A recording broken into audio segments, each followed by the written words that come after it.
This is Understanding Money, and I am Eoin McGee. This is a bonus episode. And the reason why it's a bonus episode is because the other episode that dropped this week was all about getting on top of your day-to-day spending. And as part of that, I wanted to give you a real practical example, which is timely and seasonal, which is getting yourself financially prepared for Christmas. But actually, the learnings we learn from this could be applied to holidays or back to school or all the other events that happen once a year. Christmas is just a great example at this time of year. And this is dropping towards the end of November. So it is a fair time to be able to talk about Christmas without getting smacked in the head because you mentioned the word Christmas. So how do you get yourself financially prepared for Christmas? Let's hope you're listening to this at least a month out from Christmas. What I want you to do from now until Christmas, and actually right through Christmas and until the kind of 2nd or 3rd of January when everything has settled down, or maybe until Little Christmas on the 6th of January, or Nullag Naman, is that what it's called? Yeah, Nullag Naman. Get all the way to 6th of January. From now, whenever you're listening to this, all the way to 6th of January, every time you spend money on Christmas, what I want you to do is I want you to write it down. I want you to write down how much did I spend, what was it, a gift, the extra bit in the grocery shopping, the couple of extra maybe bottles of wine or beers that you bought for the house, the pints you went for with the lads for the unofficial Christmas party, how much did the official Christmas, the click and work that you go for pints with the lads but you don't go with everybody, or then the one that you go for the official Christmas party, how much did the taxi home cost you that night? What about friends that you're catching up with? Maybe you're going for wine or dinner or whatever else it is with the girls that you haven't seen since last year and you catch up once a year. I want you to start to catalogue everything that you spend that relates to Christmas that you don't usually spend in a given month. And what you're going to do here is by doing this and by keeping an eye on it the whole way through, you're going to have on the 6th of January, the 7th of January, you're going to see exactly how much Christmas cost.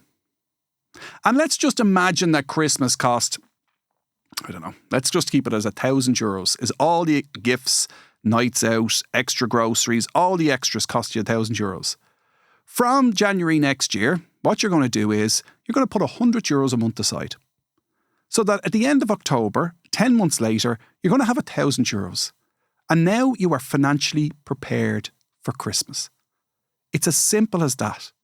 And if you're not financially prepared for Christmas, what's going to happen is you probably have to dip into savings if you're lucky enough to have them. Or what you're going to do is you're going to go to the credit union or the credit card or somewhere else to try and cover the cost. Because Christmas is going to happen anyway. So you need to try and get yourself financially prepared for it. If it's a case that you're saying, I just cannot afford €100, when it comes to Christmas, if you can't afford €100 a month for the next 10 months, well then what I would say is you need to put 50 quid a month. At least you're halfway there and you're borrowing less this time next year or dipping into savings this time next year to a lesser amount than you would have been if you hadn't been prepared at all.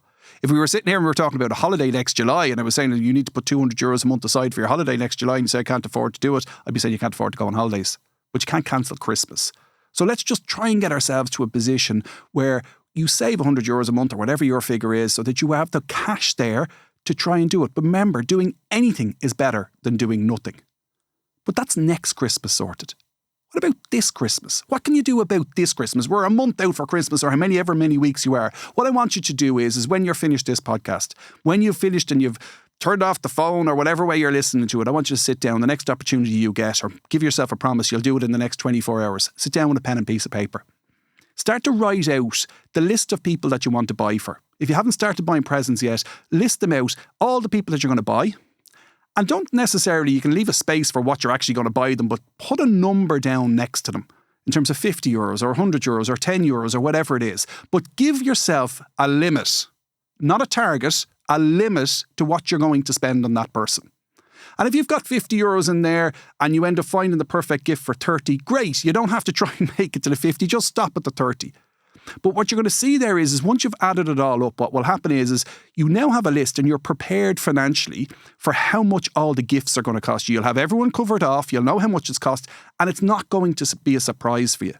And what you need to do is you need to get out there and start to buy, ticking off that list as soon as you possibly can.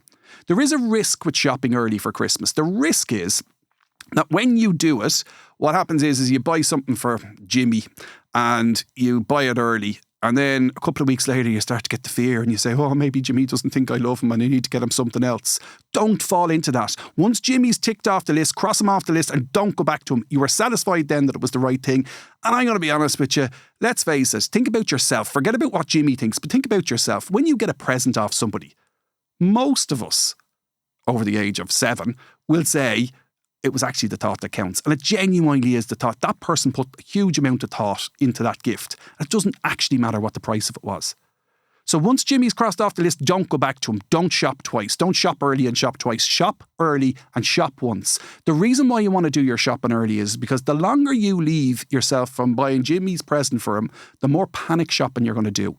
The more chance you're going to pick up more than one thing. If you leave it till Christmas Eve to go in and run around town and try and buy your present for Jimmy, it's very unlikely something's going to slap you in the face the minute you walk into the shop and say, that's perfect. So what ends up happening is you start compromising and buying more than you would have if you had done it in a controlled fashion. Get the list out. Start ticking it off. If when you do the list at the start, the number is massive down the bottom corner of the thing, once you've totted it all up, well, then you need to adjust today. And that's much better prepared than getting halfway through all your shopping, saying Jimmy is the most important person in my life and I don't have any money left for him. So just be careful about how you prepare yourself. You cannot underestimate the value of you sitting down today with a pen and piece of paper and writing out all the gifts. If you want to keep going from that, start writing down the money you're going to have to spend on the nights out and the extra shopping and everything else and try and guess where it's going to be. But really, you're going to get a better handle on what it's going to turn out financially and what it's going to cost by the 6th of January if you do what I said in the first part of this. The last thing to be very careful about, and don't worry, I will be very careful about how I explain this if you're not the only person listening to this in the room. We can keep going, you're going to be safe. Be careful about what you promise Santa Claus is going to bring. Because you can't talk to Santa Claus. You haven't spoken to Santa Claus directly, and therefore you can't be sure what Santa Claus can actually deliver. Only Santa Claus knows exactly what Santa Claus can bring. And sometimes a child is expecting something from Santa Claus and Santa just cannot get it. And that child can be very disappointed.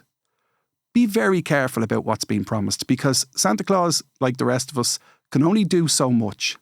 And if your child is really expecting something and it doesn't come, have them prepared. Maybe tell them that Eoin McGee, listen to what Eoin McGee had to say. Santa Claus has limits the same way everybody else has limits.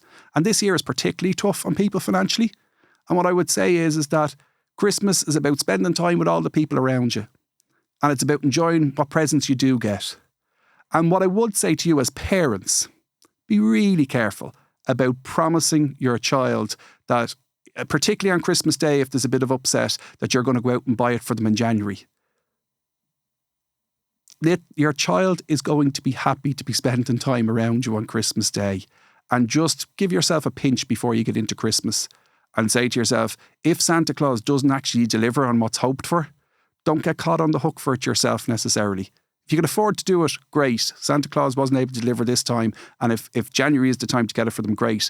But just be careful what promises you make that are going to come back to bite you in January. Because January is a tough enough month financially. Happy Christmas, everybody. Thanks for listening. This was Understanding Money. This was a bonus episode. If you didn't hear the first episode of Getting on Top of Your Day-to-Day Finances, go back and listen to it now.